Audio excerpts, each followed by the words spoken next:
Is it finally a buyer's market for houses? Well, after years of few listings, frequent bidding wars, and skyrocketing prices, is the tide starting to turn? And if it is, what does this mean for buyers who have been waiting for market conditions to shift before making their next move?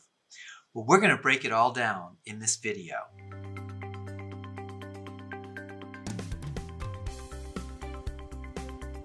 Hi, I'm Will Cook of the Will Cook Group, and I've been listing and selling homes for 23 years, and I've seen my share of market cycles, buyer's markets and seller's markets. There is no question that we have been mostly in a seller's market in the greater Palm Springs area for a while now, but I think that's starting to change.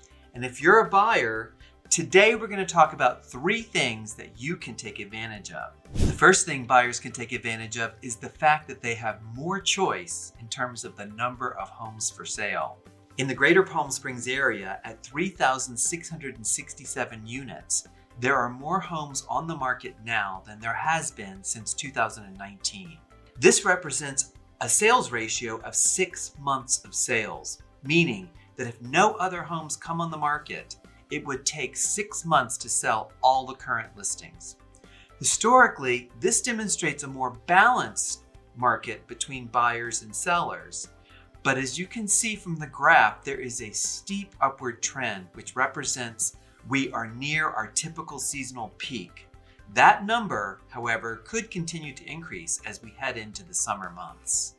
The second thing that buyers can take advantage of is price.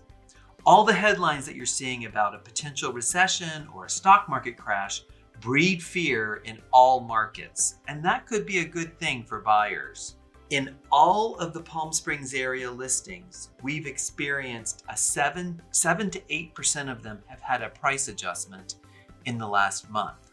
If you look at the median price of a home in the greater Palm Springs area over the past 3 years, you'll see that if you take out market seasonality, we've basically gone sideways and have maintained that approximate $700,000 median price point. If you're a buyer looking to get into this market, it's clear from this graph that prices hit their seasonal lows from September to December. So that may be a good time period to consider pulling the trigger. And the third thing that buyers can take advantage of is negotiations. In this market, I am seeing buyers offer lower prices and ask for more concessions from sellers. And I'm seeing sellers more willing to negotiate in order to close the deal. Currently, single-family homes are selling at an average discount of 2.5% of the last asking price, compared to 2.3% a year ago. Attached or condo homes are selling at 2.9% discount compared to 2.8% last year. Sellers are also more willing to offer concessions towards repairs and buyer agent fees. As inventory increases, buyers are experiencing more leverage in this market, and now might be a great time to take advantage of that. While I don't have a crystal ball, there are indications that interest rates will be cut this year, and if the Fed chair gets replaced, then the probability of that happening is even higher. However, uncertainty around tariffs and corresponding stock market fluctuations has really begun to erode buyer confidence. This has also begun to create a negative wealth effect, and it remains to be seen how this is going to affect the real estate market overall.